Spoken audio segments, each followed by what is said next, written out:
Your history mentor. Student, आज के इस वीडियो में हम एक ऐसी सिटी के बारे में बात करने वाले हैं जो सिटी होने के साथ साथ एक एम्पायर भी है। एक ऐसा एम्पायर जो बहुत फ्लरिश था, एक ऐसा एम्पायर जो बहुत बड़ा था, एक ऐसा एम्पायर जिसको कि स्केर्ड सेंटर भी कहा जाता है, जिसको स्केर्ड सिटी भी कहा जाता है। क्यों? क्योंकि यहाँ पर लॉर्ड विरूपाक्ष और पंपा देवी गॉडेस जो है उनकी मैरिज हुई थी। ठीक है, उसके हिसाब से इसको पवित्र नगरी भी कहा जाता है। साथ साथ में आपने रामायण में बाली और सुग्रीव का नाम सुना होगा, तो वो भी यहीं पर रहा करते थे, इनकी पहाड़ियों में। बहुत कुछ है इस चैप्टर में जानने के लिए। तो अभी तक आप समझ गए होंगे कि मैं सिर्फ किस चैप्टर की बात कर रही हूं, तो बिल्कुल सही समझा आपने। तो मैं बात कर रही हूं हमारी हिस्ट्री के 7th चैप्टर जिसका नाम है an imperial capital of Vijayanagar. तो हम बात करेंगे इसमें विजयनगर के बारे में। ठीक है, तो विजयनगर के बारे में पूरी की पूरी यहां पर इंफॉर्मेशन लेने वाले इस वीडियो के अंदर। तो वीडियो को लास्ट तक जरूर देखें। ये पूरा का पूरा चैप्टर हम इसी वीडियो के अंदर कंप्लीट करने वाले हैं, इसलिए इस चैप्टर को बहुत अच्छे से आपको क्लियर करना है, क्योंकि इस चैप्टर से काफी सारे क्वेश्चंस आपके बोर्ड एग्जाम हो या फिर सीयूटी एग्जाम हो, बहुत सारे क्वेश्चंस पूछे जाते हैं। ठीक है, सो स्टार्ट करते हैं क्या, विजयनगर एम्पायर। तो सबसे पहले हम इसके इंट्रोडक्शन पार्ट से स्टार्ट करते हैं। तो विजयनगर का इंट्रोडक्शन हम देते हुए क्या करेंगे, विजयनगर और द सिटी। विजयनगर को सिटी ऑफ विक्ट्री भी कहा जाता है। विजय, ठीक है, तो आप इसको क्या करोगे, इसको ब्रेक भी करके देख सकते हो। तो अगर मैं हिंदी में करूं तो विजय प्लस नगर, यानी कि एक ऐसा विजय का नगर। ठीक है, विजय प्लस नगर, विजय का नगर, तो इसको सिटी ऑफ विक्ट्री भी कहा जाता है। Was the home of the both city and the empire. तो मैंने कहा ना कि ये एक सिटी होने के साथ साथ ये एक एम्पायर भी था। ठीक है, तो ये इतने से यहां तक फैला हुआ था। It stretch from the river Krishna north to the extreme south to the peninsula. अब मैं यहाँ पर थोड़ी सी आपको लोकेशन, थोड़ा सा मैं ओवरव्यू दे देती हूँ लोकेशन का। जैसे ये क्या है आपका, हमारा ये क्या है, इंडिया का मैप है। तो इंडिया के यहाँ पर इस वाले पार्ट में देख रहे हो ना, ये पूरा का पूरा पार्ट क्या था, ये पूरा का पूरा विजयनगर पार्ट था। ठीक है, आगे मैं मैप दिखाऊंगी, विजयनगर का पार्ट था। ठीक है, तो विजयनगर के यहाँ पर आप देखोगे नॉर्थ साइड में, विजयनगर के नॉर्थ साइड में क्या था, विजयनगर के नदन साइड में और यहाँ पर साउथ साइड में 2 रिवर फ्लो किया करती थी, है ना, 2 रिवर्स फ्लो किया करती थी। तो मैं वो 2 रिवर्स के बारे में बता देती हूँ, कौन कौन सी 2 रिवर्स है। तो मैं एक बार फिर से क्या करूंगी, यहाँ पर आपको, ये है हमारा इंडिया का मैप। ठीक है, और ये पूरा का पूरा एरिया जो है ये क्या है आपका, विजयनगर। ठीक है, ये विजयनगर एम्पायर है पूरा, राइट। तो हम यहाँ पर देखेंगे कि विजयनगर में, ये विजयनगर का पूरा जो एरिया है, इसके नॉर्थ साइड में, यहाँ पर इसके नॉर्थ साइड में यहाँ पर कृष्णा रिवर फ्लो करती थी, और इसके साउथ साइड में, ठीक है, साउथ साइड में तुंगभद्रा रिवर फ्लो किया करती थी। तो अगर क्वेश्चन आता है कि विजयनगर कौन सी रिवर के पास लोकेटेड था, तो आंसर आ जाएगा आपका तुंगभद्रा। ठीक है, इन दोनों का फ्लो डायरेक्शन जो था वो नॉर्थ ईस्टर्ली था। ठीक है, नॉर्थ ईस्टर्ली, ये हमारा ईस्टर्न साइड हो गया, ये आपका नॉर्थ साइड हो गया। ठीक है, नॉर्थ से ईस्ट की तरफ में इसका जो वाटर है वो फ्लो किया करता था, ये डायरेक्शन पूछी जाती है। ठीक है, तो हमने क्या किया, थोड़ा सा इसका ज्योग्राफिकल फीचर्स भी जान लिया। 1565 के अंदर the city was sacked and the subsequently deserted. 1565 के अंदर एक ऐसा बैटल होता है जिसको तालीकोटा का बैटल कहा जाता है। मैं इसकी पूरी हिस्ट्री भी बताऊंगी आपको लास्ट में। ठीक है, सो ये जस्ट एक इंट्रोडक्शन है कि इसका डिक्लाइन कैसे होता है। 1565 के अंदर तालीकोटा का बैटल होता है, जिसको राक्षसी तंगड़ी बैटल भी कहा जाता है। तो इसी बैटल के साथ जो है विजयनगर डिक्लाइन हो जाता है, मतलब पूरी तरीके से ये डेजर्ट बन जाता है, खत्म हो जाता है। Although it fell into the ruin the 17th century, हालांकि खत्म होने के बाद इसके कुछ रूइंस, इसके कुछ प्रूफ, इसके कुछ खंडरों के प्रूफ जो है, साक्ष्य जो है वो हमें मिले। ठीक है, हमारे आर्कियोलॉजिस्ट को मिले। देन उसके बाद इस पर रिसर्च स्टार्ट होती है, और फिर इसके बारे में इंफॉर्मेशन कलेक्ट करने की एक होड़ सी लग जाती है, कंपटीशन लग जाता है कि जो ज़्यादा से ज़्यादा इसकी इंफॉर्मेशन कलेक्ट करेगा। जाहिर सी बात है कि जो ज़्यादा इंफॉर्मेशन कलेक्ट करना, उसकी पॉपुलैरिटी धीरे धीरे और बढ़ती चली जाएगी, चाहे इसमें कोई भी आर्कियोलॉजिस्ट आ गया, चाहे कोई भी इसमें हिस्टोरियन आ गया। ठीक है, सो यहीं पर बताया गया है, although it fail in the ruin in the 18th centuries, it lived on the memories of the people living in the Krishna and Tungabhadra doab।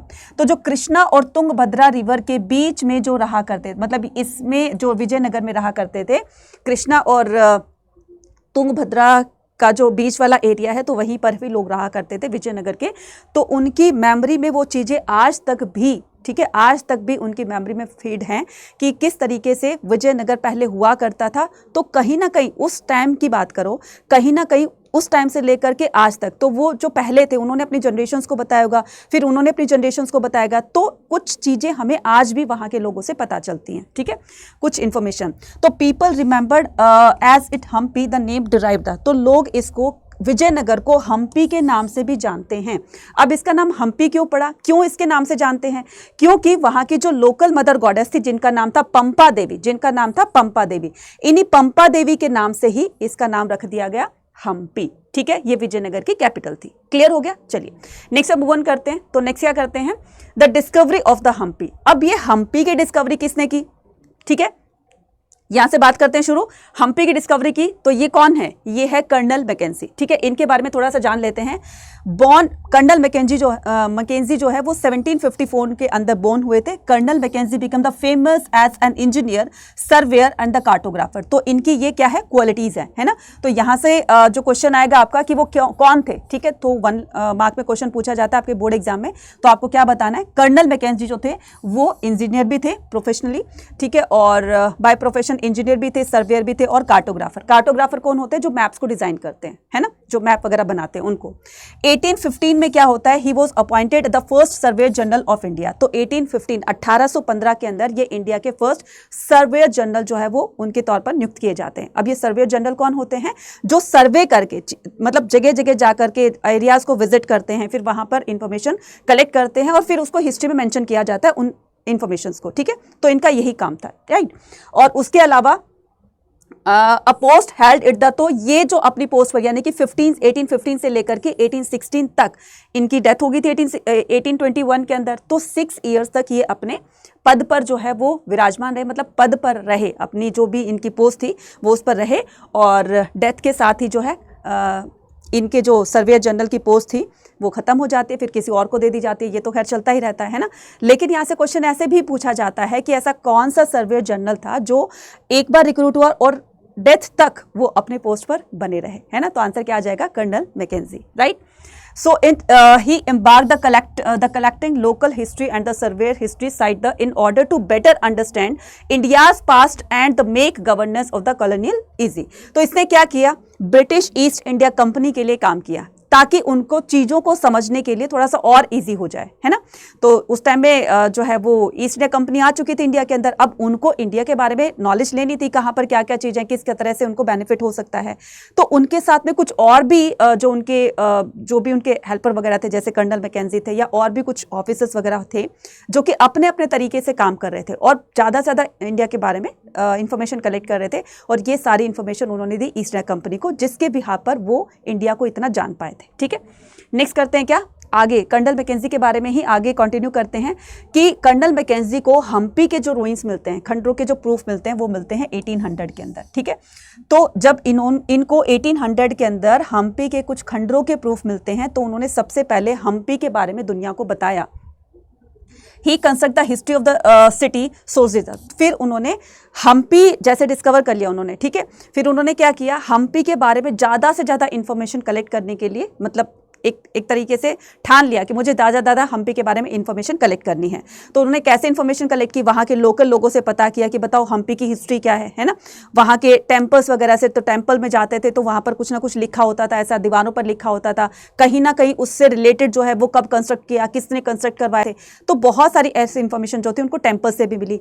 इसके अलावा जो उस टाइम की जो टेक्स्ट बुक्स लिखी हुई थी वहाँ से पता चला कि पहले हम्पी ऐसा हुआ करता था, इन पर इन राजाओं ने रूल किया था। तो बहुत सारी इंफॉर्मेशन कलेक्ट करते हैं। ठीक है, सो इंफॉर्मेशन कलेक्ट करके फिर उसको क्या किया जाता है, उसको हिस्ट्री में मेंशन किया जाता है।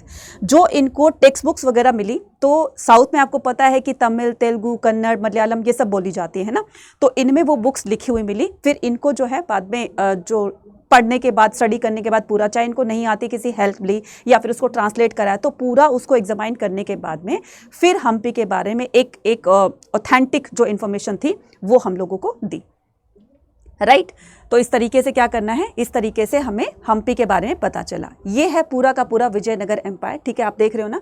तो यहाँ पर बहुत सारे, आपको भी पता है कि साउथ में जो है वो सबसे ज़्यादा टेम्पल पाए जाते हैं कंपैरेटिव टू नॉर्थ के, ईस्ट के, वेस्ट के। तो साउथ में सबसे ज़्यादा टेम्पल पाए जाते हैं, है ना। तो यहाँ पर देखिए कितने सारे टेम्पल्स बने। और ये जो पहाड़ियाँ देख रहे हैं ना बच्चे, ये जो पहाड़ियाँ रहते हैं, इन्हीं पहाड़ियों के बीच में, है ना, कौन रहते थे, बाली और सुग्रीव रहा करते थे, है ना, रामायण के टाइम में जब भगवान श्री रामचंद्र भी उनके पास गए थे, है ना, यहीं पर। तो इसको एक पवित्र नगरी इसलिए भी कहा जाता है। बहुत सारे मंकीज भी रहते हैं यहाँ पर आज भी। ठीक है, कहीं ना कहीं उनकी यादें, उनकी मेमोरीज जो है वो आज भी इन पहाड़ियों के बीच में है ना। तो ये पूरा का पूरा क्या है, विजयनगर एम्पायर है। So Hampi the historical city, Hampi को एक हिस्टोरिकल सिटी क्यों कहा गया है ना। The ruins of the Hampi were brought light up the 1800 Colonel Mackenzie to reconstruct the history of the city like this. तो ये यहाँ से उन्होंने क्या किया, पूरी हिस्ट्री को, हम्पी की हिस्ट्री को, इन्फॉर्मेशन को कलेक्ट किया और फिर उसको हिस्ट्री में मेंशन किया। तो मेरा दिखाने का पर्पस ये था हम्पी को कि देखिए कितनी सुंदर सिटी थी, कितनी ब्यूटीफुल थी, और इसमें बहुत सारे टेम्पल, अभी ये तो आपको बड़े बड़े टेम्पल्स दिख रहे हैं, लेकिन इसके अलावा छोटे छोटे टेम्पल्स भी बहुत सारे बने हुए हैं, ठीक है। और सबसे जो फेमस यहाँ पर जो टेम्पल था वो था विरूपाक्ष टेम्पल, है ना, जो कि भगवान विरूपाक्ष पर बनाया गया था। So geographical structure of the Vijayanagara, तो ये है पूरा का पूरा जोग्राफिकल स्ट्रक्चर किसका, विजयनगर का। जो ये आप पर्पल कलर में देख रहे हो ना बच्चे, ये क्या है, पूरा का पूरा विजयनगर एम्पायर है, यहाँ से यहाँ तक, ठीक है। ये रही आपकी तुंगभद्रा रिवर जो मैंने अभी बताई थी, ठीक है। ये है आप तुंगभद्रा रिवर, राइट, ये तुंगभद्रा रिवर और ये कृष्णा रिवर। अब देखिए विजयनगर के साउथ साइड में जो चीज़ नीचे होगी वो सदर्न साइड में होगी, तो तुंगभद्रा रिवर विजयनगर के सदर्न साइड में है और जो कृष्णा रिवर है वो नॉर्थ साइड में है ना। और ये जो आप बीच का एरिया देख रहे हो पूरा का पूरा, ठीक है, ये क्या था, ये पूरा का पूरा ये रायचूर दोआब है, अभी आगे बताऊंगी मैं, ठीक है। सो क्या होता है कि Vijayanagar was the capital city of the historic Vijayanagar empire, right, located on the bank of the Tungabhadra. यहाँ से क्वेश्चन आता है कि विजयनगर जो है वो कहाँ पर लोकेटेड था, तो आपको बताना तुंगभद्रा रिवर के पास लोकेटेड था। It spread over a large area including the modern era group of the monuments at the Hampi side the Vijayanagara district, the Ballari district and the other, ये कर्नाटक में है बच्चे, and the other in around these district in the Karnataka India, ठीक है। तो ये आपका क्या हो जाएगा, ये पूरा का पूरा क्या है आपका, ये आपका इधर आ जाएगा महाराष्ट्र आ जाएगा, महाराष्ट्र के बाद भी क्या आ जाएगा आपका कर्नाटक आ जाएगा, इधर आपका क्या है केरला है, और इधर क्या है आपका, इधर जो है वो तमिलनाडु है, और फिर आंध्र प्रदेश आ जाता है। कहने का मतलब ये जो सदर्न वाला पार्ट है पूरा का पूरा, ये पहले विजयनगर ही हुआ करता था, ठीक है। यहाँ के लोग जो है वो डिफरेंट लैंग्वेजेस को क्या करते थे, स्पीक किया करते थे, तमिल, कन्नड़, तेलुगु, है ना, मलयालम, ठीक है। तो ये भाषा को यूज़ किया करते थे, ठीक है। चलिए जी नेक्स्ट मूव ऑन करते हैं। नेक्स्ट क्या आता है, रायाज, नायकाज एंड द सुल्तान। अब हम बात करते हैं कि विजयनगर पर किन किन रूलर्स ने, किन किन डायनेस्टीज ने रूल किया। तो मैंने आपको एक ट्रिक बताई थी, वो ट्रिक याद रखिएगा, ठीक है। वो ट्रिक क्या बताई थी मैंने, कि आपको एक ट्रिक याद रखनी है जिससे कि आप इजीली विजयनगर पर कौन कौन सी डायनेस्टी ने रूल किया था तो वो इजीली लर्न हो जाएगी। तो आपको ट्रिक याद करनी है SSTA, ठीक है, संगम, सुलवा, तुलवा और अराबिदो। हो गई ना SST। अनीता मैम क्या पढ़ाती हैं, मेरा नाम अनीता है ना, अनीता मैम क्या पढ़ाती है, SST पढ़ाती है। तो बस अनीता मैम SST पढ़ाती है, तो बस यही ट्रिक याद करनी है आपको, संगम, सुलवा, तुलवा और अराबिदो। ये सारा एक्सप्लेन करूंगी, घबराइए मत, ठीक है।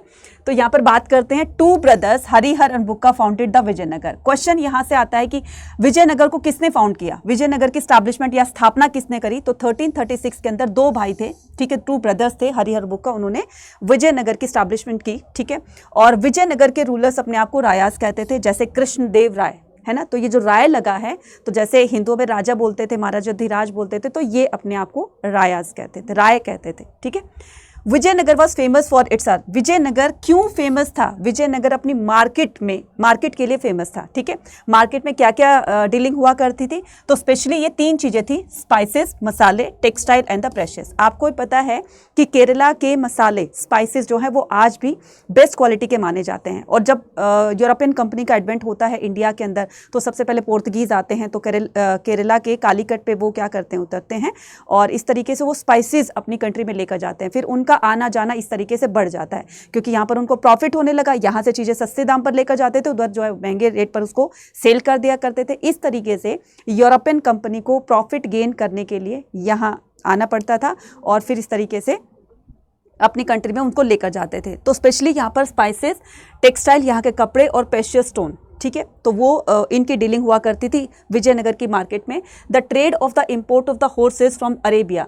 अब यहाँ पर जो ट्रेड होता था बच्चे, वो हॉर्सेस के थ्रू होता था, है ना। तो पहले तो ये गाड़ी ये तो होती नहीं थी, ट्रेन नहीं होती थी, एरोप्लेन नहीं होती थी, है ना। तो या तो वाटर ट्रांसपोर्टेशन यूज़ किया करते थे, या फिर जो है वो जैसे बुल्लक कार्ट्स हो गई, मतलब बुल्लक कार्ट्स तो खैर इस टाइम तक तो आते आते थोड़ा सा डेवलपमेंट हो जाएगी, लेकिन फिर भी तो हॉर्स जो है वो ज़्यादातर जो है वो ट्रेड में काम लाए जाते थे। अब हॉर्स भी अच्छी क्वालिटी के होने चाहिए, क्योंकि हॉर्स अच्छी क्वालिटी के होंगे तो वो उनकी आर्मी में भी काम आएंगे और ट्रेडिंग के पर्पज से भी उनके काम आएंगे। तो ये हॉर्स कहाँ से इंपोर्ट करवाए जाते थे, ये हॉर्स इंपोर्ट करवाए जाते थे by the Arab and the Portuguese traders and also the local merchant कुदरे चेतीस। तो ये क्या होता था, अरब के ट्रेडर्स थे, अरब के ट्रेडर्स थे या फिर पुर्तगाली थे, है ना, वो क्या करते थे, वो जो है इंडिया आते थे। तो ये आपकी सेंट्रल एशिया से आते हुए तो इंडिया आते थे, ठीक है, इंडिया के विजयनगर में आते थे। तो विजयनगर के जो लोकल मर्चेंट होते थे तो ये क्या करते थे, लोकल मर्चेंट इनसे, सुनो मेरी बात, ये अरब आ गए, ये कौन आ गए, अरब्स आ गए, और कौन आ गए, पोर्तुगीज आ गए, ठीक है। अब वो आकर विजयनगर में किसी से तो मिलेंगे ना, किसी से तो मिलेंगे जिससे उनके साथ डील करनी होगी, है ना। तो वो क्या करेंगे, विजयनगर के लोकल मर्चेंट थे उनसे मिलेंगे। तो ये क्या करेंगे, ये जो लोकल मर्चेंट होंगे ये इनसे हॉर्सेस को खरीदेंगे, ठीक है। खरीदने के बाद फिर ये राजा को देंगे या राजा के एजेंट्स के साथ डील करेंगे कि भाई मैं इतने में देता हूँ। व्यापार ऐसे ही तो होता है ना, ट्रेड ऐसे ही तो होता है। तो उनको क्या कहते थे, जो लोकल मर्चेंट्स थे उनको क्या कहा जाता था, घोड़ों के व्यापारियों को क्या कहा जाता था, जो वहां के लोकल थे उनको कुदरई चित्तीस कहा जाता था। यहां से क्वेश्चन आएगा, फिर से सुनिए। अरब ट्रेडर्स या फिर पोर्तुगीज ट्रेडर्स अपने साथ में हॉर्सेस लेकर आते थे। हॉर्सेस ला करके विजयनगर के किसी पर्सन से मिलेंगे, किसी घोड़ों के व्यापारी से मिलेंगे जो विजयनगर में होगा, ठीक है। तो वो वहां से उसके साथ डील करेंगे। अब विजयनगर के चाहे वो राजा के एजेंट हो या फिर अदर मर्चेंट्स हो, ट्रेडर हो, वो क्या करेंगे, भाई उस पर्सन के पास में अच्छी किस्म के घोड़े मिलते हैं, ठीक है। तो वो क्या करेंगे, जाकर के उनके साथ डील करेंगे। तो वो अपना प्रॉफिट भी तो ऐसे गेन करेगा ना। तो उनको क्या कहा जाता था, कुदरई चित्तीस कहा जाता था। अब बात क्लियर हो गई। चलिए नेक्स्ट आता है, trade was often regarded as the status symbol. अब जिस कोई भी स्टेट हो या कोई भी कंट्री हो जिसके अंदर ट्रेड बहुत अच्छा होगा तो उसकी दूर दूर तक फेमस पॉपुलैरिटी बढ़ जाएगी। भाई वहां पर जो है वो ट्रेड करने का फायदा है, वहां पर चलते हैं, वहां पर ट्रेड करते हैं, है ना। तो इस तरीके से विजयनगर में सबसे अच्छा ट्रेड हुआ करता था। दूर दूर से ट्रेडर्स यहाँ पर डीलिंग करने के लिए आते थे, अलग अलग तरह के, चाहे वो हीरे जवाहरात थे, ठीक है, या फिर हॉर्स के ट्रेडर्स थे, या फिर अदर जो भी कम्युनिटीज होती थी उनकी ट्रेडिंग करने के लिए आते थे, ठीक है। सो इस तरह से क्या होता था, symbol of the city, the revenue derived from the trade and the turn. तो रेवेन्यू कैसे आता था, एग्रीकल्चर से आता था, ट्रेड से आता था। तो ज़्यादातर जो रेवेन्यू होता था वो ट्रेड से आता था, जो कि यहाँ पर सबसे ज़्यादा डीलिंग की जाती थी, ठीक है। सो अब हम क्या करेंगे, नेक्स्ट मूव ऑन करते हैं, किंग्स एंड द ट्रेडर्स। अब हम बात करेंगे किंग्स एंड ट्रेडर्स की, ठीक है। सो एज द वॉरफेयर, तो आपको भी पता है कि पहले क्या होता था, ये वॉर वगैरह, बैटल्स वगैरह बहुत जो है वो चला करती थी। तो बैटल को विन करने के लिए हॉर्सेस हो गए, अच्छी तरह के वेपन्स हो गए, है ना, या फिर एलिफेंट्स हो गए, या फिर स्किल्ड पर्सन हो गए जो अपने राजा के लिए मतलब मरने मारने के लिए तैयार हो जाते थे, इस तरीके के ना। तो आर्मी जितनी मजबूत होगी तो राजा क्या जो एम्पायर है या फिर राजा जो है उसकी पावर उतनी ही ज़्यादा स्ट्रांग होती चली जाएगी।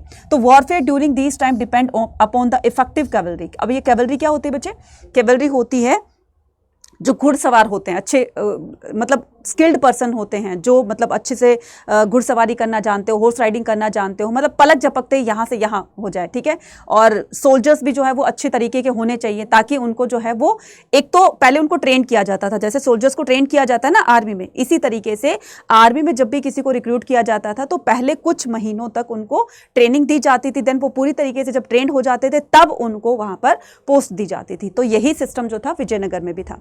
So this trade was the initially control by the Arab traders. तो ये जो ट्रेड हुआ करता था किसी भी चीज का, है ना, देखिए effective the import the horses from the Arabia central Asia were very important tribal kingdom.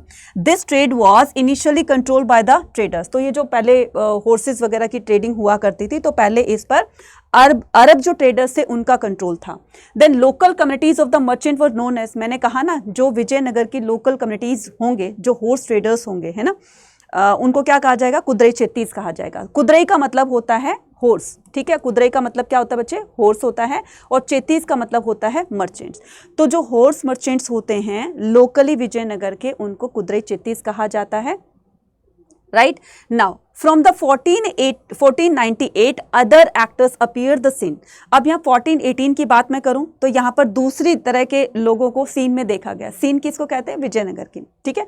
So there were the Portuguese. तो पहले अरब क्या करते थे, घोड़ों का व्यापार करते थे, लेकिन अब इनकी जगह पर एक और ट्रेडर आ गए थे। कौन से ट्रेडर आ गए थे, पोर्तुगीज आ गए थे, है ना। तो पोर्तुगीज में आपको पता है कि 1498 के अंदर वास्को द गामा आया था, जिसने इंडिया को डिस्कवर किया था। अब उसने इंडिया को डिस्कवर कर लिया, इंडिया के बारे में उसको नॉलेज हुई ना। अब वही सारी नॉलेज, वही सारी इंफॉर्मेशन जो है जब उसको मिलती है तो वो कहता है कि भाई इंडिया के अंदर इस चीज़ का हमारे साथ में हम ट्रेड कर सकते हैं, यहाँ से बहुत अच्छा प्रॉफिट हम गेन कर सकते हैं। तो जो पोर्तुगीज जो पुर्तगाल में यानी कि जो पोर्तुगल होता है उसके अंदर जो भी घोड़ों के व्यापारी होंगे उनको बताया जाएगा कि तुम जाकर के विजयनगर में जाकर ट्रेड करो, हॉर्सेस का ट्रेड करो, तुम्हें बहुत अच्छा प्रॉफिट मिलेगा। अब वो आते हैं किसी और पर्पज से, वो आते हैं किसी और पर्पज से। कहने का मतलब कंट्री एक थी लेकिन उस कंट्री से अलग अलग तरह के ट्रेडर्स आते हैं विजयनगर में ट्रेड करने के लिए। क्लियर है? चलिए नेक्स्ट आता है हमारे पास क्या, नेक्स्ट आता है who arrived in the western coast the subcontinent in the attempt to the establish trading and the military station etcetera. ठीक है, तो ये कौन आए थे 1498 के अंदर, याद रहेगा ना 1498 के अंदर कौन आए थे, वास्को द गामा। ठीक है, मैं लिख देती हूं यहां पर वास्को द गामा। ठीक है, चलिए नेक्स्ट से मूव ऑन करते हैं। नेक्स्ट क्या आता है, नेक्स्ट क्या आता है apogee and the decline of the. Apogee क्या होता है बच्चे, अपोजी होता है अपने पीक लेवल पर, मतलब डेवलपमेंट के पीक लेवल पर। ठीक है, सो डेवलपमेंट होना और फिर उसका डिक्लाइन होगा, मतलब अपनी चरम सीमा पर तक पहुंचना और फिर उसका डिक्लाइन होना। तो यही सारी चीजें हम यहाँ पर पढ़ने वाले हैं। Vijayanagar was ruled by the different dynasty. मैंने कहा था ना कि विजयनगर पर अलग अलग डायनेस्टीज ने रूल किया, तो टोटल 4 डायनेस्टी ने रूल किया। तो पहला क्या था, मैंने ट्रिक बताई थी आपको, क्या ट्रिक बताई थी, SSTA। ठीक है, सो एस से क्या बन गया आपका, संगम हो गया। एस से क्या बन गया, संगम। फिर दूसरे एस से क्या बन गया, सलुआ। टी से क्या बन गया, तुलुआ। और ए से क्या बन गया, अराविदु। ठीक है, तो टोटल 4 डायनेस्टीज से 1 2 3 4 राइट। तो टोटल 4 डायनेस्टीज ने रूल किया। ठीक है, whose rule characterize by the expansion. तो यहां पर हम देखिए Vijayanagara ruled by the different dynasty, Sangama, Saluva, Tuluva and Aravidu. Aravidu बाद में आएगा तुलवा डायनेस्टी के बाद। Krishnadeva Raya belong to the Tuluva dynasty. यहां से क्वेश्चन आता है कि कृष्णदेव राय जो कि विजयनगर का सबसे महान शासक माना जाता है, सबसे पावरफुल रूलर माना जाता है, तो वो कौन सी डायनेस्टी से बिलोंग करते थे, वो तुलवा डायनेस्टी से बिलोंग करते थे। यहां से वह क्वेश्चन आता है हुज रूल कैरेक्टराइज द। इनके शासन काल के अंदर विजयनगर बहुत फ्लरिश होता है, मतलब बहुत ही अपने जो डेवलपमेंट के पीक लेवल पर होता है। तो इनके राज्य में, इनके शासन काल में, इनके रीजन में प्रजा भी बहुत ज़्यादा खुश थी, ट्रेड भी बहुत अच्छे से होता था, रेवेन्यू कलेक्शन भी इनके पास बहुत अच्छा होता था, और अपने लैंड, इन्होंने अपनी लैंड एक्सपेंशन भी बहुत दूर दूर तक की, है ना। तो ये इतना पावरफुल राजा था, ठीक है, और बहुत ही समझदार था। इन्हीं के शासनकाल में आपने देखा होगा तेनालीरामा, है ना, वो इन्हीं के ही रीजन में था। तो जैसे अकबर के साथ में बीरबल रहता था, ऐसे ही कृष्णदेव राय के साथ में तेनालीराम रहता था, है ना, इसी तरीके से। तो यहाँ पर क्या करेंगे, Vijayanagara flourish the under the condition of the unparalleled peace and prosperity.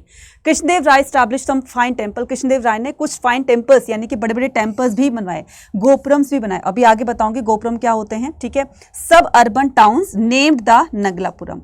और इन्होंने कुछ सिटीज़ यानी कि कुछ टाउन भी बनाए, जिसमें से एक है नगलापुरम। नगलापुरम को अपनी मदर की, उनकी डेथ हो जाती है, उनकी कृष्णदेव राय की मदर की डेथ होने के बाद, तो उन्हीं के नाम से ये नगलापुरम जो है वो टाउन बनाया जाता है। और किसने बनाया था, ये बनाया था कृष्णदेव राय ने। क्लियर है बच्चा? ठीक है, और कृष्णदेव राय जो है बच्चा वो बहुत एक अच्छा आप कह सकते हो स्कॉलर भी था, है ना, इनको लिखने पढ़ने का बहुत शौक था। ठीक है, तो इन्होंने एक बुक लिखी थी जिसका नाम था अमुक्त माल्यदा। जिसका नाम क्या था, अमुक्त माल्यदा।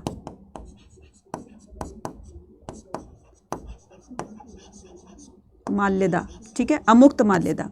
ठीक है, तो अमुक्त माल्यदा थी। अमुक्त माल्यदा कौन सी लैंग्वेज में लिखी हुई थी, तो ये आप मुझे कमेंट सेक्शन में लिखकर बताइएगा। ठीक है, सो इसमें पूरा का पूरा क्या डिफाइन किया गया था, state craft.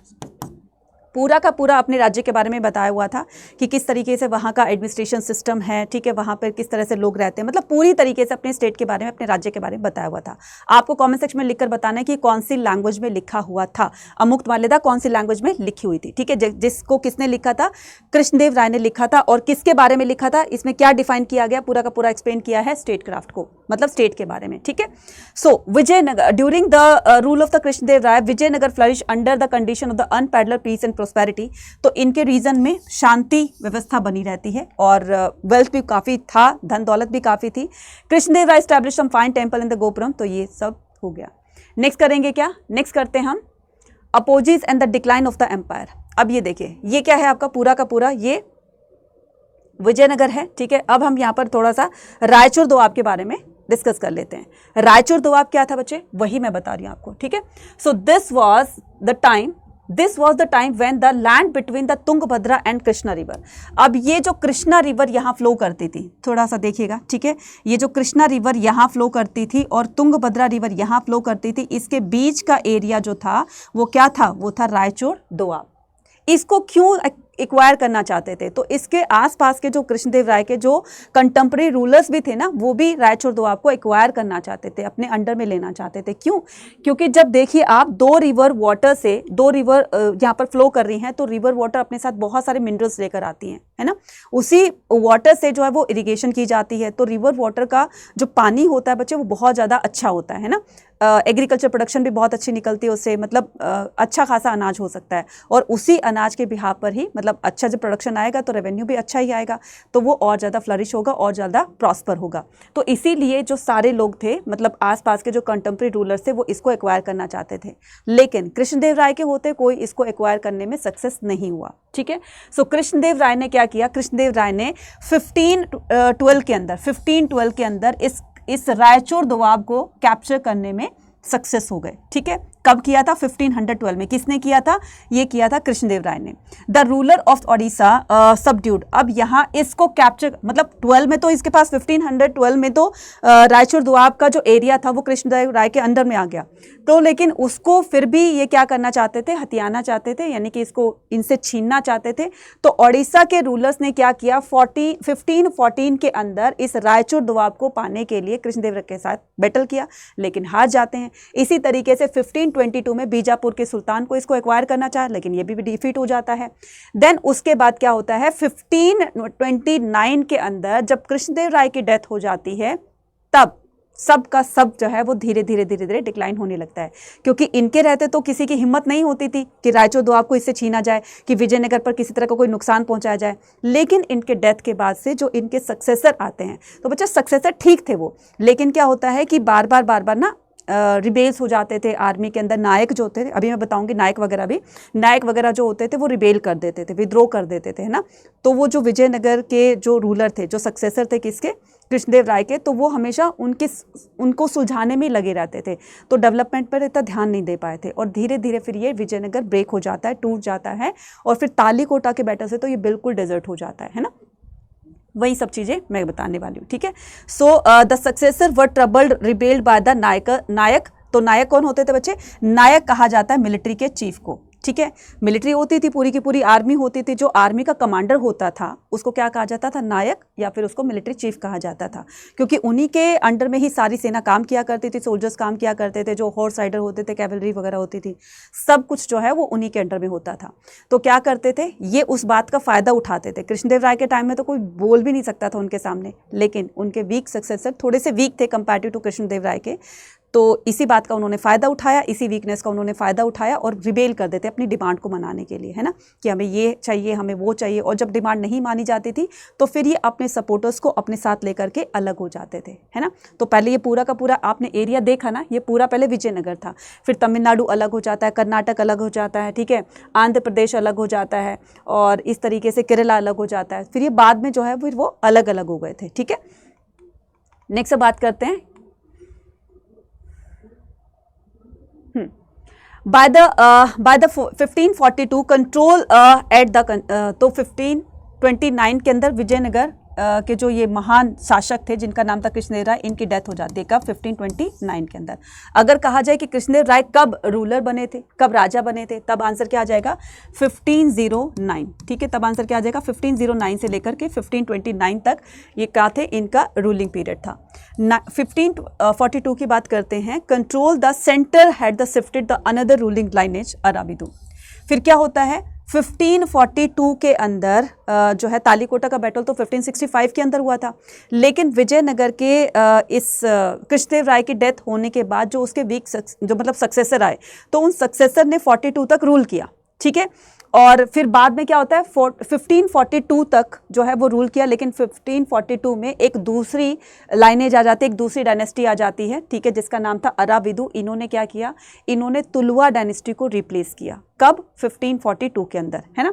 So which remained in the power till the, और ये जो अपनी पावर में रहे till the end of the 17th century, 17th century तक ये पावर में रहे, यानी कि इनका रूल रहा 17वीं सेंचुरी तक। 1565 के अंदर क्या होता है, Rama Raya the chief of the Vijayanagar. अब ये रामा राय कौन था, विजयनगर के जो रूलर थे ना बच्चे, जो कृष्णदेव राय के बाद आए थे, है ना। तो कहानी ठीक ठाक चल रही थी, ठीक है। अब ये विजयनगर के एक चीफ मिनिस्टर थे जिनका नाम था रामा राय, ठीक है। अब ये रामा राय ना थोड़ा सा ग्रीडी टाइप में था, थोड़ा सा लालची टाइप में था। क्या था कि इसने सोचा कि यार रायचूर दोआब जो है, बार बार रायचूर दोआब को पाने के लिए अदर रूलर्स जो है वो अटैक कर रहे हैं, है ना, विजयनगर को बार बार नुकसान पहुंचा रहे हैं। तो क्यों ना मैं कुछ ऐसा काम करूं जिससे मेरे पास रायचूर दोआब भी रह जाए, वो एरिया भी रह जाए, और मैं आसपास के राजाओं का राज्य भी जीत लूं, है ना। तो आसपास की मैं जो है उनके एरियाज को भी मैं कैप्चर कर लूं। तो इसने क्या किया, एक कॉन्स्पिरेसी क्रिएट कर दी, एक षड्यंत्र रचा। वो क्या था कि मैं क्या करता हूँ, गोलकुंडा, बीजापुर और अहमदनगर, इन तीनों को आपस में मैं भिड़वा देता हूँ, लड़वा देता हूँ, ठीक है। तो यही बार बार अटैक कर रहे थे उस रायचूर दोआब को पाने के लिए। तो मैं क्या करता हूँ, इन तीनों के अंदर मिसअंडरस्टैंडिंग क्रिएट कर देता हूँ। तो किसी बात को लेकर के तीनों को एक दूसरे से भिड़वा दिया। स्टार्टिंग में तो तीनों राइवल हो गए थे एक दूसरे के, लेकिन जल्दी उनको पता चल जाता है कि ये जो रामा राय है, ये पूरा किया धरा इसका है, इसी ने कॉन्फ्रेंस क्रिएट की है, षड्यंत्र रचाया है, और हम तीनों को हम आपस में लड़ते रहेंगे और ये फायदा उठा ले जाएगा। उसको कहते हैं ना कि दो बिल्लियों की झगड़े में बंदर फायदा उठा ले जाता है, सेम इसी तरीके से, है ना। तो बताया गया था ये जो है बाद में पता चल जाता है। और फिर तीनों ने क्या किया, तीनों ने अपने आप को, मतलब तीनों की आर्मी इकट्ठी, मतलब असेंबल हो गई, यूनाइट हो गई, और फिर तीनों ने यूनाइट होकर के कृष्णदेव इसके रामा राय के खिलाफ जो है वो जंग का ऐलान कर दिया, बैटल को जो है अनाउंस कर दिया कि अगर ये एक बैटल होगी, तालीकोटा का बैटल जिसको कहा जाता है, इस बैटल में जो विन कर गया ना, तो हमारा राज्य भी उसका और रायचूर दोआब भी उसका। ये कंडीशन रखी थी। रामा राय का ठीक है, वो अपने औरे में था कि हाँ ठीक है, मैं तो जीत लाऊंगा, ये करूंगा, वो करूंगा, क्योंकि मुझे अपनी सेना पर पूरा का पूरा भरोसा है। सेना पर तो भरोसा है, लेकिन सेना के कमांडर को भी तो उतना ही स्किल्ड होना चाहिए ना, उतना ही तो परफेक्ट होना चाहिए ना। तो इसको इतनी युद्ध की बारीकियां इनको पता नहीं थी, किसको, रामा राय को, है ना। तो फिर क्या करता है, ये बैटल में हार जाता है। किन से हार जाता है, बीजापुर, अहमदनगर और गोलकुंडा, तीनों के सुल्तानों ने यूनिटी की, ठीक है। तो इन तीनों की यूनिटी जो है वो हरा देती है कृष्णदेव राय को, और इसी के साथ तालीकोटा के बैटल के साथ क्या होता है, वो रायचूर दोआब भी इसके हाथ से निकल जाता है और पूरा का पूरा विजयनगर डिक्लाइन हो जाता है। तो ये था पूरा का पूरा इसकी हिस्ट्री, ठीक है। इसको राक्षसी तंगड़ी बैटल भी कहा जाता है और इसको तालीकोटा का बैटल भी कहा जाता है। कब हुआ था, 1565 के अंदर। नेक्स्ट आता है हमारे पास, देखो अब हम क्या करते हैं, बीजापुर, गोलकुंडा और अहमदनगर को मैप में देख लेते हैं, ठीक है। ये देखिए, ये रहा आपका क्या, ये है बीजापुर, ठीक है, अहमदनगर और ये है गोलकुंडा, ठीक है। इन तीनों के सुल्तानों ने क्या किया, यूनाइट होकर के विजयनगर के इस रामा राय को बुरी तरीके से हरा दिया। अभी विजयनगर जो है वो डिक्लाइन हो जाता है, ठीक है। क्लियर बच्चा, चलिए नेक्स्ट अब मूव ऑन करते हैं, महानवमी डिब्बा, ठीक है। अब हम बात करेंगे किसकी, महानवमी डिब्बा। यहाँ से हर बार क्वेश्चन आता है आपके बोर्ड एग्जाम में भी और आपके CUT एग्जाम में भी, ठीक है। महानवमी डिब्बा बहुत इंपॉर्टेंट है, इसको ध्यान से देखना, ठीक है। जैसे नॉर्थ इंडिया के अंदर 9 डेज का फेस्टिवल होता है, क्या, जिसको नवरात्रे कहते हैं, है ना। तो ये अलग अलग जगहों पर अलग अलग नाम से जाना जाता है। बंगाल में दुर्गा पूजा के नाम से जाना जाता है, अगर मैं गुजरात इनकी नॉर्थ साइड की बात करूँ तो इसको नवरात्रे के नाम से जाना जाता है ना। तो अलग अलग जगहों पर ये अलग अलग नाम से जाना जाता है। लेकिन विजयनगर में ये जो 9 डेज का फेस्टिवल था, जिसको हम नवरात्रि के नाम से जानते हैं, विजयनगर में इसको महानवमी डिब्बा के नाम से जाना जाता था।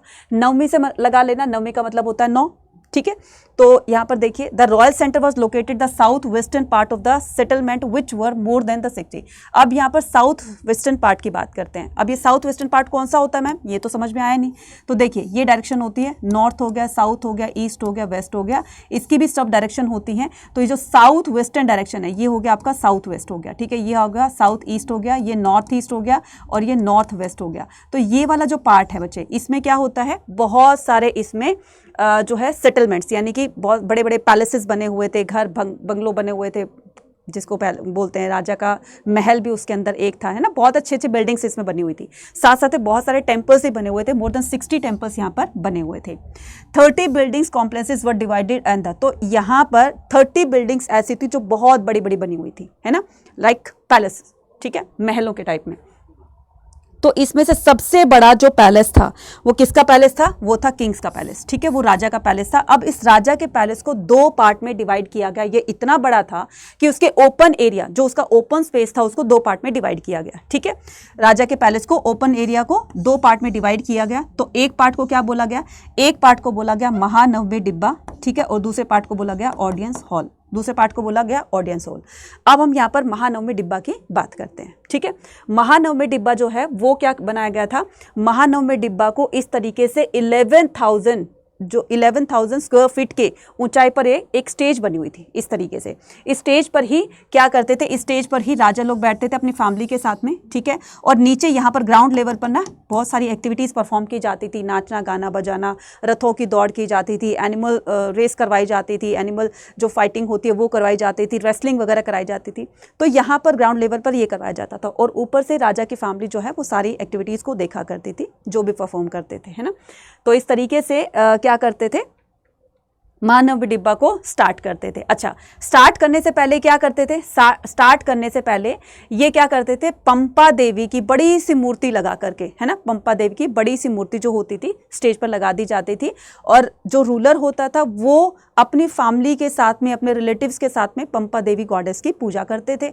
बहुत ग्रैंड वो होती थी, वर्शिपिंग होती थी, बहुत ग्रैंड तरीके से पूजा की जाती थी। और पूजा के बाद बलि प्रथा का भी प्रचलन था। तो बफेलो और अदर एनिमल्स की भी उसको भी सेक्रीफाइस किया जाता था, तब जाकर पूजा पाठ करके और फिर दिन की शुरुआत की जाती थी, फिर एक्टिविटी वगैरह परफॉर्म की जाती थी, ठीक है। Now located on the highest, ये जो महानवमी डिब्बा था ये पूरे विजयनगर सिटी में सबसे हाईएस्ट पॉइंट बना हुआ था, हाईएस्ट उस पे पॉइंट पर बना हुआ था। द महानवमी डिब्बा is a massive platform rising from the 11,000 square feet height of the 40 feet, ठीक है। तो ये 40 फीट कह सकते हो, 11,000 स्क्वायर फीट कह सकते हो। तो different ceremony like the worship, तो यहाँ पर क्या क्या एक्टिविटी परफॉर्म की जाती थी? तो like worship of the image, किसकी इमेज? पंपा देवी की, ठीक है, किसकी image? Pampa Devi.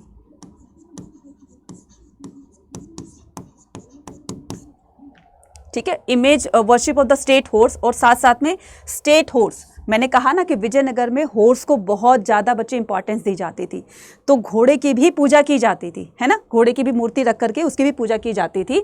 And the sacrifice of the buffalo and the other animal performed in the Vijayanagar, some beautiful temple in the royal centre, lotus Mahal और हजार राम टेम्पल एटसेट्रा। तो यहाँ पर बहुत सुंदर सुंदर टेम्पल्स भी बने हुए थे। एग्जाम्पल के तौर पर हजार राम टेम्पल बताया हुआ है, जिसमें क्या किया गया था? रामायण के जो सीन्स हैं वो उनकी दीवारों पर अंकित किए गए हैं, है ना। और ये जो एक लोटस महल है, तो लोटस महल बच्चे कोई टेम्पल नहीं था, मतलब काइंड ऑफ टेम्पल तो था लेकिन इसमें कोई मूर्ति वगैरह नहीं थी, है ना, तो कोई मूर्ति वगैरह नहीं थी, राइट। हाँ, तो ये हजार राम टेम्पल ये राजा का अपना पर्सनल टेम्पल होता था, ठीक है, राजा का अपना पर्सनल टेम्पल होता था। और ये लोटस महल था, तो ये हमारे जो सर्वेयर थे या आर्कियोलॉजिस्ट थे या हिस्टोरियन थे, उन्होंने बताया कि ये एक मीटिंग पॉइंट था। इसमें किसी तरह का कोई जो है हमें मूर्ति नहीं मिली है, बस एक ये मतलब ऑडियंस हॉल के रूप में बनाया गया था कि राजा अपने जो भी उनके मिनिस्टर्स होते थे तो आगे का क्या उनको प्लान करना है ये डिस्कस किया करते थे, तो लाइक अ डिस्कशन हॉल था ये, ठीक है, lotus Mahal. Next move on करते हैं। नेक्स्ट क्या कहता है? Water resources fortification and the road. अब हम क्या करते हैं? वाटर रिसोर्सेज की बात करते हैं। The most striking features about the location Vijayanagar in the is the natural basin formed by the river Tungabhadra which flow the north easterly direction। तो यहाँ से क्वेश्चन आता है कि ये इसका वाटर फ्लो कौन सी डायरेक्शन में था? नॉर्थ ईस्टर्ली डायरेक्शन के अंदर। As is one of the most arid zone। Arid zone क्या होता है बच्चे? एरिड जोन होता है जहाँ पर ड्राइनेस ज़्यादा होती है ना, मतलब नमी थोड़ी सी कम होता है, मॉइस्चर कम होता है सॉइल के अंदर, मिट्टी के अंदर, लेकिन वो शुष्क ज़्यादा होती है, वो ड्राई ज़्यादा होती है। तो अब वहाँ के लोग जो हैं वो अपने फील्ड्स को इरिगेट करने के लिए वाटर उनको अरेंजमेंट्स करने होंगे, क्योंकि वाटर से इरिगेशन होती है, इतना तो पता ही होगा, है ना। अब वहाँ पर पानी की कमी होती थी, आज भी आप देखिए तमिलनाडु साइड में पानी की कमी देखी जाती है, केरला हो गया, तमिलनाडु हो गया, महाराष्ट्र हो गया, ये हो गया आपका कर्नाटक हो गया, यहाँ पर पानी की कमी आज भी देखी जाती है ना। तो यहाँ पर ये देखिए कि रिवर के होते हुए, ठीक है, रिवर के होते हुए उन्होंने, ठीक है, वाटर अरेंजमेंट्स तो कर लिए, ठीक है, लेकिन यहाँ फील्ड्स तक जाने के लिए किस तरीके से उसकी कनेक्टिविटी की गई थी, वही सारी चीज़ें बात करेंगे। तो सेमी एरिड जोन, आज भी वहाँ के लोग अपने घरों में, अपने आंगन के बीचों बीच एक टैंक बनवाते हैं वाटर को स्टोर करने के लिए, ठीक है। और जब भी पानी ऐसा प्रॉब्लम आती है कि पानी 2-2, 3-3 दिन तक नहीं आता, तो वो उस स्टोर्ड वाटर को यूज़ करते हैं, ठीक है। लेकिन what about the fields irrigation, field irrigation के बारे में क्या बताया है? फील्ड इरिगेशन के बारे में बताया है कि peninsula elaborate the arrangement had to be made to the store rain water and conduct to the city. तो रेन वाटर को भी क्या करते थे? रेन वाटर को भी इनको स्टोर करके रखना पड़ता था, ठीक है। और इसके लिए वहाँ के रूलर्स ने, अगर मैं बात करूँ किसकी, हरिहरबुक्का की, यानी कि संगम डायनेस्टी के रूलर्स ने स्टार्टिंग में ही पानी की कमी को देखते हुए एक बहुत बड़ा टैंक बनवाया, जिसका नाम क्या था? कमलापुरम टैंक। इसका नाम क्या था? कमलापुरम टैंक, ठीक है। तो ये टैंक बनवाया था बच्चे, ठीक है।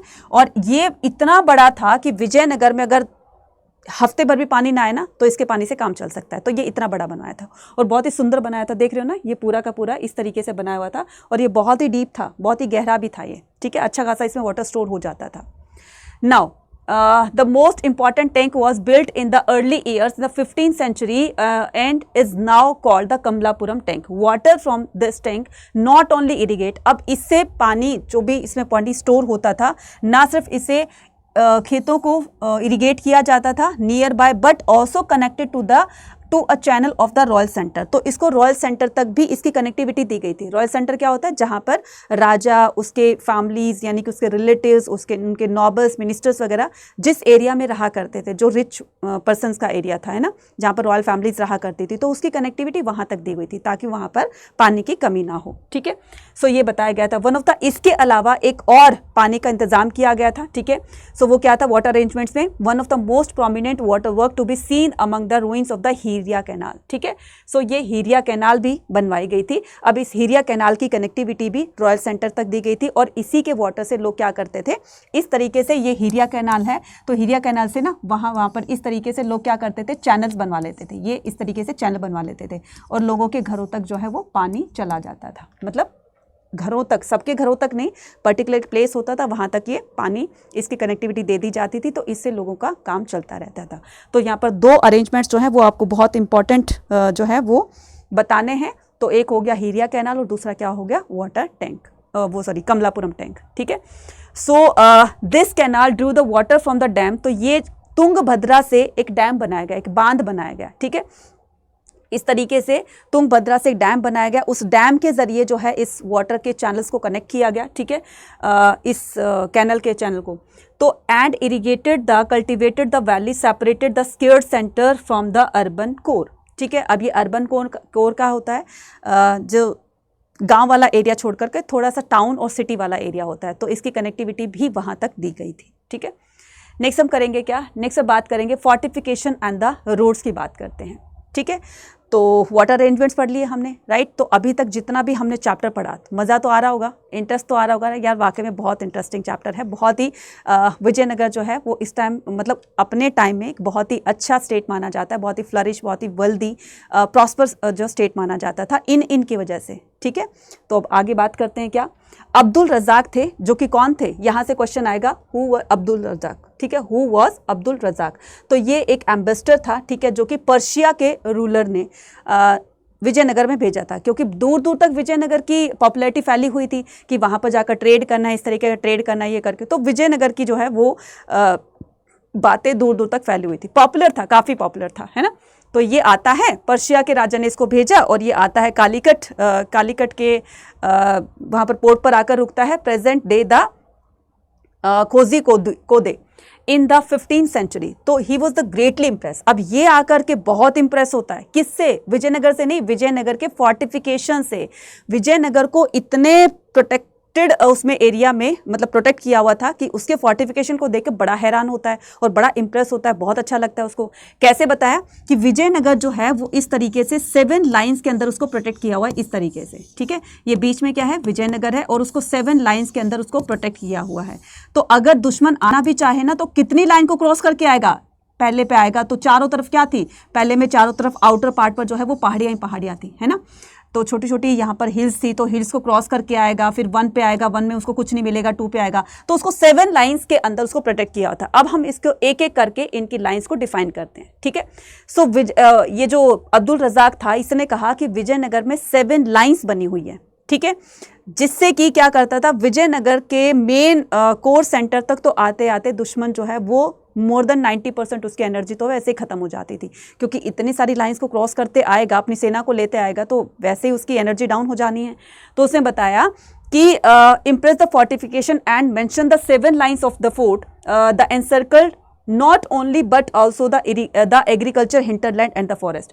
तो इसी 7 लाइंस के अंदर एग्रीकल्चर भी की जाती थी। हिंटरलैंड होता है जहां पर सेना को रखा जाता था, सेना की छोटी छोटी टुकड़ियां अलग अलग जो है जगह पर पोस्ट कर दी गई थी कि तुम्हें यहाँ पर थोड़े से सोल्जर यहाँ रहेंगे, थोड़े से वहाँ, थोड़े से वहाँ, थोड़े से वहाँ, इस तरीके से हिंटरलैंड भी उसके अंदर बना दिया गया और साथ में ही उसी के अंदर फॉरेस्ट भी पाए जाते थे। तो पूरा काम इस 7 लाइंस के अंदर ही किया जाता था।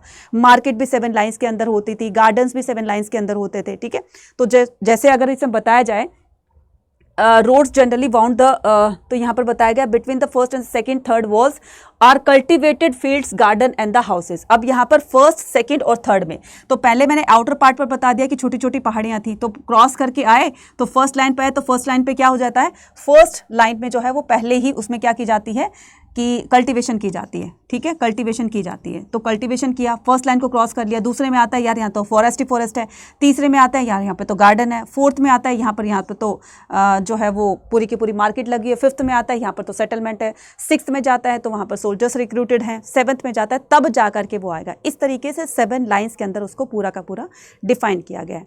ये 7 लाइन्स आपको किस में क्या था ये नहीं पूछा जाएगा, बस आपको इतना करना है कि 7 लाइन्स के अंदर क्या क्या चीज़ें होती थी। क्लियर है? तो इस तरीके से बताना है। आगे पीछे हो जाए बिल्कुल घबराने की जरूरत नहीं है कि मैम आपने बताया था कि पहले एग्रीकल्चर होती थी, मैंने अगर उसको पहले में फॉरेस्ट कर दिया, कोई दिक्कत नहीं है, कर सकते हो, मार्क्स मिल जाएंगे। ठीक है, चलिए।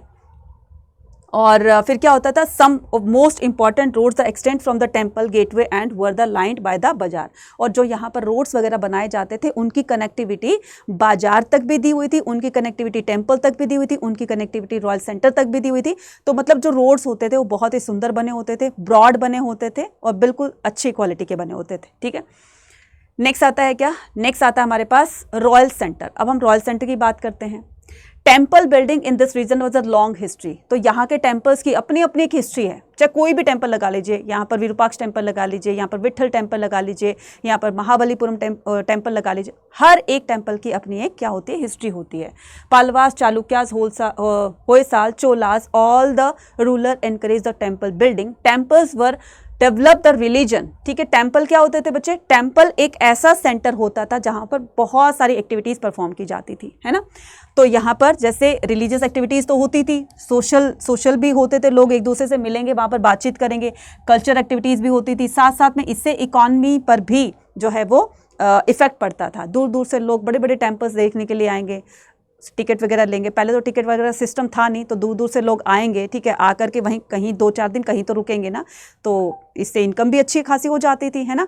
तो आस पास के जो गांव के लोग होते थे तो वो अपना सामान लेकर के टेम्पल के आसपास में जब बैठेंगे, अपनी दुकान वगैरह लगाएंगे, लोग उनसे सामान खरीदेंगे, इकॉनमी बढ़ेगी कि नहीं बढ़ेगी। सेम ऐसे इसका था। ठीक है, तो the Vijayanagar king the claimed behalf of the, तो विजयनगर के किंग ये क्लेम करते थे कि ये जो विजयनगर है, ठीक है, हम यहाँ के जो राजा हैं वो भगवान की ब्लेसिंग से हैं। तो भगवान ने हमें ऑर्डर दिया है कि विजयनगर पर तुम्हें रूल करना है और वहाँ की जनता को, वहाँ के पब्लिक को, वहाँ के लोगों को तुम्हें इस तरीके से क्या करनी है, पीस और प्रोस्पेरिटी देनी है ना।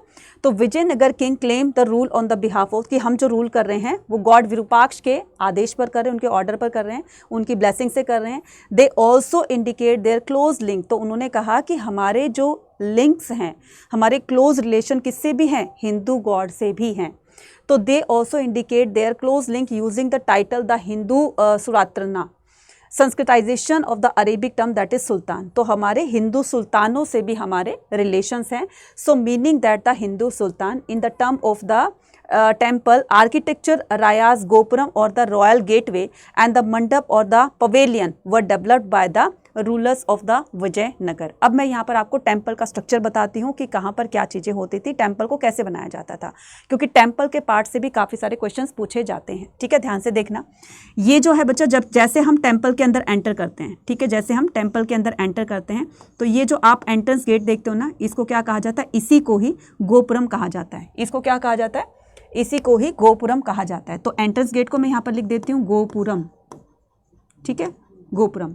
देन उसके बाद गोपुरम को जैसे ही हमने क्रॉस किया, गोपुरम को जैसे ही क्रॉस किया तो यहाँ पर बड़ा सा हॉल आएगा, ठीक है, जहाँ पर शादी वगैरह होती रहती है, ठीक है, नाचना गाना बजाना भजन कीर्तन होते रहते हैं, विजिटर्स रेस्ट करते हैं।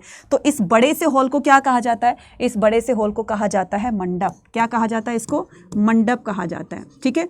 मंडप को क्रॉस करने के बाद यहाँ पर एक छोटा सा रूम आता है जहाँ पर मेन भगवान की मूर्ति रखी जाती है। तो इसको क्या कहा जाता है? ये जो छोटा सा रूम है जहाँ पर मेन भगवान की मूर्ति रखी जाती है, इसको कहा जाता है क्या? इसको कहा जाता है गर्भगृह, ठीक है। इसको क्या कहा जाता है?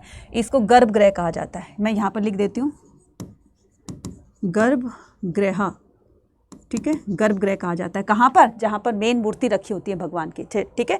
जैसे ये टेम्पल है, टेम्पल के अंदर जहाँ पर हम भगवान की पूजा वगैरह करते हैं, तो जहाँ भगवान की मूर्ति रखी जाती है उसको गर्भगृह कहा जाता है। और फिर इसके ऊपर जो है वो यहाँ पर देखिए, यहाँ पर क्या होती है, ये चोटी जो होती है इसको क्या कहा जाता है? इसको शिखर कहा जाता है। इसको क्या कहा जाता है? शिखर कहा जाता है, लाइक दिस, ठीक है। तो ये क्या होता है? ये शिखर होता है, ठीक है। सो गोपुरम गेट हो गया, अंदर मंडप हो गया, बड़ा सा हॉल, देन उसके बाद गर्भगृह हो गया और फिर उसके बाद में शिखर हो गया। तो इस तरीके से ये आपको टेम्पल का स्ट्रक्चर बताना है, ठीक है। चलिए नेक्स्ट आता है हमारे पास finding out about the city. अब हमें इस सिटी के बारे में क्या क्या चीज़ें हमारे आर्कियोलॉजिस्ट ने खोजी, ठीक है, क्या क्या जो सर्वेयर थे या फिर हिस्टोरियन थे उन्होंने किस तरीके से इसको हिस्ट्री में मेंशन किया। Large number of the inscription of the kings Vijayanagar and the Naikas recording the donation of the temple as well as describing important event have been recorded। अब पहले क्या होता था, जो रूलर्स होते थे वो जो भी रिलीजियस इंस्टीट्यूशंस होते थे, जैसे टेम्पल्स वगैरह हो गए, मोनेस्ट्रीज हो गई, स्तूपास हो गए, मतलब ऐसे जो रिलीजियस इंस्टीट्यूशंस होते हैं, तो उनके लिए लैंड ग्रांट किया करते थे। आज भी ऐसा ही है ना कि मेरी तरफ से मैं जो है वो लैंड ग्रांट करता हूँ, तो मेरी तरफ से ये भूमि दान की जाती है टेम्पल को कंस्ट्रक्ट कराने में, ठीक है। कोई कहता है कि मेरी तरफ से ईंटें डलवा दीजिए, कोई कहता है मेरी तरफ से सीमेंट डलवा दीजिए, करें। तो जिसने जो भी कुछ वहाँ पर कॉन्ट्रीब्यूशन दिया टेम्पल को कंस्ट्रक्ट करवाने में, ठीक है, तो उसका एक रिकॉर्ड रखा जाता था, ठीक है, उसका एक रिकॉर्ड रखा जाता था। तो चाहे वो किंग हो, चाहे वो नायकाज हो, तो जिसने जो भी कुछ डोनेट किया है, फॉर एग्जांपल लैंड ग्रांट की है, फॉर एग्जांपल उन्होंने कोई भी वहाँ पर टेम्पल को कंस्ट्रक्ट कराने में कोई भी चीज़ दी है, तो उसका रिकॉर्ड रखा जाता था। तो हमारे हिस्टोरियन को वहाँ से काफ़ी सारी इन्फॉर्मेशन मिली। Several traveller visited the city, wrote about it. तो बहुत सारे ऐसे ट्रैवलर आए जिन्होंने विजयनगर को विजिट किया, इसकी इन्फॉर्मेशन को कलेक्ट किया और अपनी बुक, आर्टिकल, मैगजीन वगैरह में इसको लिखा, ताकि लोग ज़्यादा से ज़्यादा विजयनगर को जाने, ठीक है। अब देखो जरा, एक तरह से अच्छा भी तो है ना कि इंडिया के विजयनगर को जानेंगे तो जो भी उनको पढ़ रहा है, जो भी उनके आर्टिकल्स को, मैगजीन्स को, उनको जो भी कुछ लिखा है उनको पढ़ रहा है, तो उसका मन नहीं करेगा कि मैं विजयनगर जा करके देखूं? बिल्कुल करेगा मैम। तो वो वहाँ से इधर आएंगे। तो अगर आज की टाइम की बात करूं तो अगर वो किसी टेम्पल को विजिट कर रहे हैं, किसी मॉन्यूमेंट बिल्डिंग्स को देखने के लिए जा रहे हैं, तो वहाँ पर टिकट्स वगैरह लेते हैं ना, है टेम्पल में तो नहीं लेते हैं, बट फिर भी वो यहाँ आएंगे, 2-4 दिन रुकेंगे, होटल्स में ठहरेंगे, है ना, स्टे करेंगे, तो वहाँ पर वो पैसा देंगे, चलो ठीक है, टेम्पल देखने के लिए आ गए तो वहाँ पर कुछ चीज़ें भी खरीदेंगे, तो इससे क्या होगा, शॉपकीपर्स वगैरह का भी फ़ायदा हो जाएगा। फिर एक तरीके से इंडिया की पॉपुलैरिटी दूर दूर तक ऐसे भी तो हो रही है ना। तो ना सिर्फ ये इंडिया की बात कर रही हूँ मैं, ऐसे ही हम भी जब हम कहीं जाते हैं, इंडिया के लोग भी कहीं जाते हैं, तो उनकी पॉपुलैरिटी भी ऐसे होती है, ये सब ऐसे हो जाता है, ठीक है। So notable among the accounts of those who an Italian traders name the Niccolo de Conti, ठीक है। तो यहाँ पर हम क्या करेंगे, यहाँ पर हम देखेंगे कि बहुत सारे विजिटर्स जो हैं वो इंडिया के अंदर आते हैं, विजयनगर को विजिट करते हैं। तो यहाँ पर नोट करने वाली बात ये है कि एक इटालियन ट्रेडर थे जिनका नाम था निकोलो दे कॉन्टी। बच्चा ये ट्रेडर्स, ये जो कौन थे, ये जो ट्रैवलर्स थे, ट्रैवलर का नाम और उनकी वो कहाँ से आए थे, वो कौन सी कंट्री से बिलोंग करते थे, तो ये आपके हर बार मैच द फॉलोइंग में पूछे जाते हैं, ध्यान से देखना। तो निकोलो दे कॉन्टी को किससे मैच करना है, इटली से, ठीक है। तो ये एक इटालियन ट्रैवलर थे। And ambassador name the Abdul Razzaq sent by the, तो ये अब्दुल रज़ाक जो अभी हमने पढ़ा था, ये कहाँ के थे, ये पर्शिया के एम्बेसडर थे।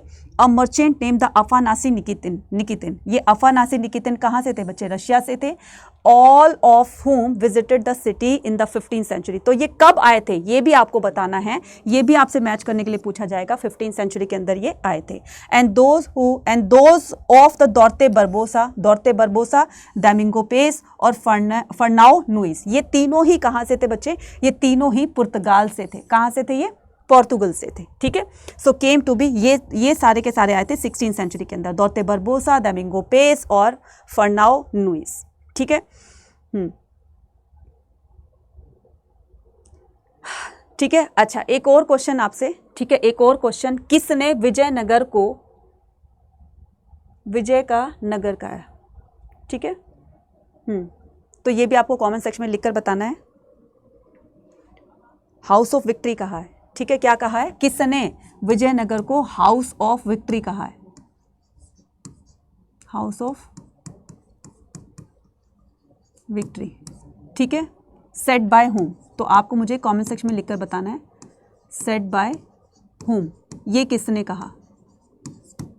ठीक है, ये कमेंट सेक्शन में मुझे लिखकर बताना है। क्लियर? चलिए नेक्स्ट बताना है। नेक्स्ट क्या करेंगे? अर्बन कोर के बारे में बात करेंगे। Moving along the roads leading into the urban core, these relatively little archaeological evidence of the houses. अब बच्चे अर्बन कोर, अर्बन क्या होता है बच्चे? अर्बन होता है शहरीकरण, अर्बनाइजेशन शहरीकरण होता है ना। तो अर्बन कोर का मतलब है जहाँ पर रिच फैमिली के लोग रहा करते थे और वहाँ पर लोगों को फैसिलिटीज़ भी ज़्यादा दी जाती थी कंपेरेटिव टू पुरम्स। पुरम्स किसको कहते थे? तमिल कन्नड़ मतलब साउथ साइड में जो विलेज एरिया होता है उसको पुरम कहा जाता है ना। तो कंपेरेटिव टू सिटीज़ मतलब इनके पुरम के विलेजेस एरिया के सिटीज़ और टाउन में ज़्यादा फैसिलिटीज़ दी जाती थी, तो उसको अर्बन सेंटर कहा गया है। तो वहीं अर्बन सेंटर के बारे में बात कर रहे हैं। एविडेंस ऑफ द हाउसेस, वहाँ के लोगों के हाउसेस किस तरीके थे, तो हमें यहाँ पर इनके प्रूफ मिले। Archaeologist have been find the fine Chinese porcelain. अब क्योंकि यहाँ पर रिच फैमिली के लोग रहा करते थे, तो वैसे ही उनकी जो लाइफ होगी उसमें जो भी वो सामान यूज़ करते होंगे, ठीक है, वो भी सारा लग्जरियस आइटम होगा, ठीक है। अब उन्हीं में से कुछ हमें ऐसे सामान मिले, for example Chinese porcelain. Chinese मतलब चाइना से बना हुआ चाइनीज़ पोर्सलिन होता है कि एक ऐसा बोल होता है, प्याला टाइप में लगा लो, जो कि बहुत ही फाइन क्वालिटी का बना होता है। जैसे हमारे घरों में क्या है, बोन चाइना के कप्स होते हैं, टी कप्स होते हैं ना, तो बहुत ही अच्छी क्वालिटी के होते हैं, कॉस्टली भी होते हैं, अच्छी क्वालिटी के होते हैं। सो सेम इसी तरीके से कुछ महंगे आइटम्स जो रिच पर्सन्स यूज़ किया करते थे, तो उस तरह के हमारे आर्कियोलॉजिस्ट को वो चीज़ें मिली। तो Chinese porcelain in the some areas including the north easternly corner. तो ये कहाँ से मिले? North easternly. तो नॉर्थ ईस्टर्नली क्या हो गया आपका? नॉर्थ ईस्टर्नली हो गया आपका ये वाला एरिया, ठीक है। सो इस वाले पार्ट में ये विजयनगर का नॉर्थ ईस्टर्नली पार्ट है। तो यहाँ पर हमें क्या मिले? कुछ ऐसे हमें प्रूफ मिले, corner of the urban core and suggested that these areas में बी। और ये माना जाता है कि ये एरिया कौन सा? नॉर्थ ईस्टर्न वाला एरिया जो है वो कुछ रिच ट्रेडर्स के द्वारा ऑक्यूपाई कर लिया गया था। तो यहाँ पर कौन रहते थे? रिच ट्रेडर्स रहते थे, क्योंकि इसी तरह के महंगे आइटम वही लोग यूज़ करते थे, ऑर्डिनरी पीपल तो कर नहीं सकते थे। This was also the Muslim residential quarter. और यहाँ पर ऐसा माना जाता है कि इस एरिया में हमें मुस्लिम रेजिडेंशियल क्वार्टर भी देखने को मिले, उनके भी प्रूफ मिले। तो इससे पता चलता है कि वहाँ पर मुस्लिम लोग भी रहा करते थे। इसके अलावा उनकी मॉस्क भी मिली है। Tomb and the mosque located have the distinctive fictions and the mandapa found in the temples of the Hampi. तो यहाँ पर हमें टेम्पल्स के भी प्रूफ मिले, मॉस्क के भी प्रूफ मिले हैं, लेकिन ये जो मॉस्क वाला जो पार्ट था या जो मुस्लिम वगैरह लोग रहते थे वो नॉर्थ ईस्टर्ली साइड में रहते थे। तो ये क्या कहते हैं, एक तरीके से आइडिया लगा लेगा कि उस टाइम भी क्या थी, मॉस्क वगैरह बनाई जा चुकी थी, ठीक है। तो ये क्या है? ये चाइनीज़ पोर्सलिन है, ठीक है। और ये क्या है? ये मॉस्क का इस तरीके से पहले ये हुआ करता था, ठीक है, वो बताया गया है। नेक्स्ट आता है हमारे पास Hampi as the site of the national importance. ये क्वेश्चन आता है कि हम्पी को नेशनल इंपॉर्टेंस कब दी गई? देखो, जो भी दुनिया की दी बेस्ट चीज़ें होती हैं ना, दी बेस्ट साइट होती हैं, दी बेस्ट चीज़ें होती हैं, तो उसका रिकॉर्ड मेंटेन किया जाता है ना, गिनीज वर्ल्ड ऑफ बुक उसमें नाम दर्ज कर लिया जाता है। तो हम्पी ये तो हमारे लिए बहुत ही एक मतलब अच्छी बात है, हमारे लिए प्राउड फील करने वाली बात है कि हमारी बहुत सारी, इंडिया की बहुत सारी साइट्स को वर्ल्ड हेरिटेज में मेंशन कर लिया गया है, ठीक है। जिनमें से एक क्या था? हम्पी था। तो हम्पी को नेशनल इंपॉर्टेंस भी दी गई और हम्पी को इसमें वर्ल्ड हेरिटेज में भी इसको मेंशन किया गया, ठीक है। सो आपने देखा होगा नोट पर भी इसकी हम्पी की वो जो है फ़ोटो बनी हुई है, एक रथ, एक जो स्टोन चैरिटर है, ठीक है, स्टोन चैरिट है, उसको दिखाया गया है। कौन से नोट में दिखाया गया ये भी आप कमेंट सेक्शन में लिखकर बताइएगा, ठीक है। हम्पी को किस नोट के अंदर, ठीक है, चित्रित किया हुआ दिखाया गया है। चलिए नेक्स्ट आता है 1976 में हम्पी वाज द नेशनल। तो 1976 में हम्पी को नेशनल इंपॉर्टेंस दी गई over the nearly 20 years, dozen of the scholar from all over the.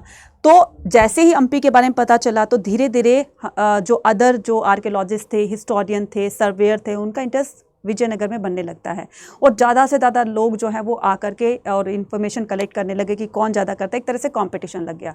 तो ना सिर्फ इंडिया के हिस्टोरियंस का, आर्कियोलॉजिस्ट का, बल्कि फॉरेनर का भी इसमें इंटरेस्ट जो है डे बाय डे बढ़ने लगा। अर्ली अगर मैं 1980s की बात करूं तो अगर नेशनल इंपॉर्टेंस की बात करूं तो 1976 नेशनल इंपॉर्टेंस, ठीक है। और अगर मैं वर्ल्ड हेरिटेज की बात करूं, ठीक है, अगर मैं वर्ल्ड हेरिटेज की बात करूं तो हम्पी में इसको वर्ल्ड हेरिटेज में कब मेंशन किया गया था, ये किया गया था 1986 में, ठीक, इसके 10 साल बाद लगा लेना, ठीक है, ये 1976 और ये 1986, ठीक है। सो अब यहाँ पर बहुत सारे ऐसे आर्कियोलॉजिस्ट थे जिन्होंने हम्पी के बारे में सबसे ज़्यादा इन्फॉर्मेशन कलेक्ट की। उसमें से ये थे जॉन एम फ्लिंट्स थे और जॉर्ज निकेल थे, ठीक है, इन्होंने बहुत सारी इन्फॉर्मेशन कलेक्ट की। तो John M Flints, John Nickel and the MS Nagaraja Rao work for the year gave the importance observation of this site, ठीक है। So continue the research about the Vijayanagara. अभी तक भी विजयनगर में रिसर्च चल रही है। कैसी रिसर्च चल रही है? इतने बड़े बड़े टेंपल, इतने ऊंचे ऊंचे टेंपल बनाए गए, इतने बड़े बड़े हाइट वाले, है ना, लेकिन वो इतनी ऊपर तक सामान कैसे लेकर जाते थे? NCERT में बहुत सारे ऐसे आपने टेंपल दिखाए गए, ऐसे पिलर्स दिखाए गए जो बहुत ऊंचे ऊंचे, उन पिलर्स के ऊपर टेंपल बनाया गया है। तो ये सारा कैसे बनाया गया? ना तो अभी तक जो है वो मेजर्स किस तरह के टूल्स को यूज़ किया करते थे, कौन सा पत्थर को काटने के लिए कौन सा कटर यूज़ किया करते थे, है ना, इतनी ऊपर सामान कैसे ले जाया जाता था, राइट। और इनकी ये जो दीवारों पर जो चित्रकारी की गई है, ये जो भी उन्होंने वॉल पर जो भी डिज़ाइन किया हुआ है, ये कैसे बनाया, किन टूल्स को वो यूज़ करते थे, तो इसी पर ही आज तक रिसर्च चल रही है। जल्दी पता लगा दिया और जल्दी पता लगाने पर क्या किया जाएगा, इसको हिस्ट्री में मेंशन कर दिया जाएगा। तो